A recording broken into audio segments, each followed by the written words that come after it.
मैं सबसे आसान काम बताता हूं। जहां जहां स्टेडियम में आपको समोसा और रसगुल्ला देके ताली बजाने के लिए बुलाया जाता है, वहां वहां जाइए और एक प्लेकार्ड लेके जाइए कि प्लीज मीडिया को जरा इससे अलग रखिए। सिंपल, ठीक। और जिन चैनलों को आप देख रहे हैं उनको जरा ध्यान से देखिए, है ना। अब देखिए, उसमें फैसला लेना पड़ेगा आपको कि अगर कोई अखबार नहीं सुधरता है, अगर इस तरह से चल रहा है, उसको बंद कर दीजिए। जब उसमें सूचना नहीं होगी तो फिर अखबार लेके करेंगे क्या? आप सूचना के पैसे दे रहे हैं ना, वो पैसा आप प्रधानमंत्री रिलीफ फंड में दे दीजिए, ठीक। और बजाय उनका फोटो लगा लीजिए अपने घर में। ये कितना सुंदर डील है। तो उस पैसे से जनता की भी मदद होगा और आपको ऐसे टेलीविजन से छुटकारा भी मिलेगा। नहीं, ये देखिए, ये इस मीडिया के खराब होने से बदनामी उन पे भी आ रही है। तो इसलिए प्रधानमंत्री की भी जिम्मेदारी है कि वो उनसे कहें कि भाई अब छोड़ो मुझे, तुम लोग अपना जर्नलिज्म करो, तुम्हारे काम की वजह से मैं भी बदनाम हो रहा हूं।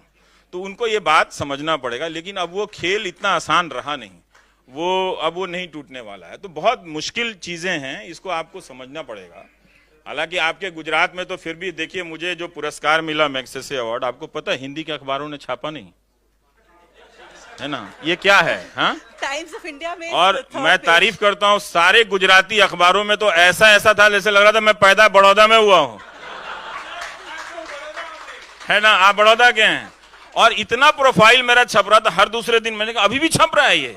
मैंने कहा भाई क्या बात है। मैंने गुजरात के लोग तो बड़े शानदार हैं। तो ये भी देखिए कि उनका देखिए, हालांकि उनके नेता कोई और है, लेकिन वो, ये सुंदर बात है ना कि वो, उनमें इतनी हिम्मत है कि एक और आवाज, एक और चेहरे के लिए उनके पास जगह है ना। लेकिन आप हिंदी अखबारों में ही, मेरे ही गांव के, मेरे जिले के अखबारों में जगह नहीं है, मेरे पटना शहर के अखबार में मेरे बारे में कोई सूचना नहीं छपती है। बताइए, ये हालत है। तो ये तो नहीं होना चाहिए ना। हम इस स्थिति पे क्यों? गुजरात से सीखिए। गुजरात के कोई ऐसा अखबार नहीं होगा जिसमें मेरे बारे में, मेरी किताब के बारे में छपा नहीं होगा। खूब छपा है। रवीश कुमार जी, एक फंडामेंटल क्वेश्चन करना चाहता हूं मैं आपसे। आपने निष्पक्ष पत्रकारिता की बात करी, तो इसमें हम जब बात करते हैं, सारा मीडिया हमारा टीआरपी के ऊपर चलता है। अब मीडिया को जो फंडिंग आती है, I don't know, political parties काफी बड़ा रोल प्ले करती हैं, लेकिन जो निष्पक्ष पत्रकारिता है, बिना इस फंडिंग, ये बहुत बड़ा सवाल है ये फंडिंग का। देखिए, ये इस सवाल को पहुंचने के लिए, इस बीमारी को दूर करने के लिए, तो एक से पिछला टायर बदलने से तो नहीं ठीक होगा ना। जैसा सोनिया ने कहा कि जो डीएवीपी कहते हैं, अब उसका डिपार्टमेंट बदल गया है, जो directorate of audio visual publishing जिसको कहते थे। तो उसने क्या किया है, उसने आते ही पहले ये आइडिया उसका था कि ये चूंकि पब्लिक का फंड है तो हम सिर्फ बड़े अखबार को ऐड नहीं देंगे, हम हो सकता है कि बीकानेर के अखबार को दे दें, हम सौराष्ट्र के एक छोटे से अखबार को भी विज्ञापन दे दें, ताकि वो भी चलते रहें। तो एक डाइवर्सिटी बनी रहे, ओपिनियन की, अखबारों की बनी रहे, उस तरह से। लेकिन अब वो पॉलिसी खत्म कर दी गई। अब वो सिर्फ बड़े आधार पर दी जाती है। तो वो किस आधार पर दी जाती है, इसका पब्लिक में कोई डिबेट नहीं है, इसकी कोई अकाउंटेबिलिटी नहीं है। जिसको जो मन होगा वो उसको दे दिया जाएगा। टीआरपी अब मेरा अपना विषय नहीं है, मैं इस पे विश्वास करता नहीं हूं। कायदे से तो मैं 0 टीआरपी एंकर हूं। आपको लगता है कि मैं हूं? नहीं ना। तो वो शो के समय कहां बंद कर दिया जाता है मेरा प्रोग्राम, कहां डिस्कनेक्ट कर दिया जाता है, ये सब बहुत लंबा चौड़ा खेल है इस टीआरपी का। जितना मुझे समझ में आया है कि सिर्फ ये एक आधार रहेगा तो ये बिजनेस ऐसा ही रहेगा, इसमें नहीं सुधार होने वाला। एक चीज जो मैं बोलता हूँ, ये देखते हैं हम लोग, एक कोई बुरी घटना होती है उसे बहुत हाईलाइट मिलते हैं, और इतनी सारी देश में हमारे ऐसी चीजें होती हैं, अभी से नहीं बोल रहा हूँ, 15, 20, 25 सालों, 30 सालों से हम लोग उसके ऊपर ध्यान नहीं करते, फोकस नहीं करते, क्योंकि जो अच्छा अगर हम मानते हैं वो तो चलो हो गया, बट बुरी घटना हो रही, टीआरपी का खेल चलता रहता है। वो चलता रहेगा। वो अब लोग पूछ रहे हैं आज के फैसले के बाद ये मंदिर मुद्दे के कवरेज से टीआरपी जो मिल रही थी वो क्या मिलेगी, है ना। तो वो आप उसी तरह से आपकी भावनाओं को उभार के, मैं इसमें यकीन करता नहीं ये फर्जीवाड़े में। अब उसको लोग कहते हैं कि ये टीआरपी सही होता है या नहीं होता है, मुझे इन सब चीजों में यकीन नहीं है। एक चीज और समझना है कि हम आपके पॉलिटिकल डिसीजन में इंटरफेयर नहीं कर रहे हैं। आप किसी को भी वोट दो, ठीक, आपने वोट दे दिया, इससे बड़ी चीज आप किसी नेता को क्या दे सकते हैं। लेकिन जब आप लौट कर आए वहां से, पोलिंग बूथ से, आप हमारे साइड खड़े रहिए, नेता के साइड कभी मत खड़े रहिए, ठीक है। ये गलती कम मत कीजिए। यही गलती और यही काम कराया जा रहा है आपसे जो आपको नहीं करना है। हम कभी भी नहीं कहेंगे कि आप इनको वोट दीजिए या नहीं दीजिए, वो आपका मसला है। ये कोई इतना आसान नहीं है डेमोक्रेसी में एज ए नागरिक रोल परफॉर्म करना। आईआईटी से भी टफ एग्जाम होता है ये डेमोक्रेसी में रहना और सरवाइव करना। इसीलिए लोग फेल कर जाते हैं और डेमोक्रेसी कोलैप्स कर जाती है, क्योंकि हम सस्ता रास्ता ढूंढना चाहते हैं। सस्ता रास्ता, आसान रास्ता मत ढूंढिएगा। तो बोला कीजिए, कम से कम बोला कीजिए कि भाई कि ये क्या हाल हो गया है कि आप कोई बाहर नहीं ट्रेवल कर सकता है। हाँ, नीरव मोदी भाग सकता है, प्रणब रॉय जाते हैं तो आप लुकआउट नोटिस दे देते हैं। आप गजब हाल है, उनको वो पता रहता है।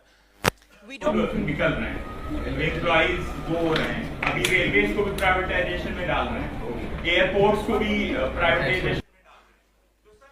ऑयल को भी धर्मेंद्र प्रधान ने कहा है कि इसके बिजनेस में रहना हमारा बिजनेस नहीं है। अब इसका मतलब इफेक्ट क्या, कुछ कॉन्ट्रैक्ट है कि ये 100 ईयर तक रहेगा या फिर कुछ आगे की गवर्नमेंट्स जो आएंगी वो चेंज कर पाएंगी? नहीं नहीं नहीं नहीं, जब एक बार हो जाएगा तो फिर क्या कोई चेंज कर पाएगा? नहीं, ये एक यही बात है कि ये एक पॉलिटिकल सवाल है ना, प्राइवेटाइजेशन होना चाहिए या नहीं होना चाहिए। इन्हीं सब चीजों को लेकर आप बहस नहीं करेंगे, आप सवाल नहीं पूछेंगे, तो आप ये नहीं करके आप अपने ही उस नेता का नुकसान करते हैं जिसको आप बहुत उम्मीद से चुनते हैं। तो दबाव बनाए रखिए, तरह तरह के दबाव बनाए रखिए। वो कोई अकेला काम नहीं कर रहा। 40 लाख लोग दिए गए हैं सेंट्रल गवर्नमेंट में काम करने के लिए, 70 मंत्रियों की मदद के लिए 40 लाख लोगों के कर्मचारियों की फौज है। तो आपने जब इलेक्शन होता है तो आप प्राइवेटाइजेशन के सवाल पे वोट ही नहीं करते हैं, आप बात ही नहीं करते हैं। जब इलेक्शन हो जाता है तो जो जीत के आता है उसको लगता है कि ये हमारा इंटरनल कोई काम है, डिपार्टमेंटल, हम उस तरह से करते हैं, जबकि ये फैसला वाकई बहुत बड़ा है। आप बीपीसीएल देखिए, वो उसका मालिकाना हक किसके हाथ में जा रहा है ना। उसमें सर मेरे साथ के कुछ फ्रेंड्स हैं, वहां पे जॉब करते हैं, वो लोग सब लोग अभी प्रोटेस्ट कर रहे हैं। हाँ, पर कुछ उसका इफेक्ट नहीं होता। नहीं, आप इफेक्ट कैसे होगा? वो जब कवरेज ही नहीं होगा, उसकी बात ही नहीं होगी, तो वही तो मैं कह रहा हूं। ये तो मैंने शुरू में ही कह दिया था कि जैसे ही देखिए अब वो प्रदर्शन कर रहे हैं, अब नागरिक बन गए हैं। उन्हीं दोस्तों का फेसबुक पोस्ट जरा 3 साल पहले वाला चेक कर लीजिएगा, ठीक है? हाँ, उन्हीं दोस्तों का चेक कर लीजिए क्या है। आधे लोग मुझे गाली दिया करते थे। अच्छी बात है, कोई बात नहीं। ये भी एक बहुत बड़ी अच्छी बात है कि लोग प्रायश्चित भी करते हैं, आके बोलते भी कि हमने गाली दी है, हम माफी चाहते हैं। ये बहुत ही सुपीरियर क्वालिटी है। मतलब जिस आदमी को मैं जानता नहीं हूं सोनिया, वो अगर मेल लिखे कि क्या आप मुझे माफ कर सकते हैं, मतलब मेरा तो सर झुक जाता है कि मतलब यही एक क्या शानदार बात है कि कोई सेल्फ रियलाइज कर रहा है। तो मैं कहता हूं मैं कौन होता हूं माफ करने वाला? आपने क्या किया? तो मैंने आपको गाली दी। तो मैंने कहा आपने कहां गाली दी? ये लीजिए स्क्रीनशॉट। मैंने कहा यार ये तो बड़ा भयानक है, ये इतनी गाली क्यों दी? और ये 1-2 के लेवल पे नहीं हो रहा है, 1000 से ज्यादा तो मेरे पास स्क्रीनशॉट रखे हुए हैं इसके। तो ये बहुत सुंदर बात है।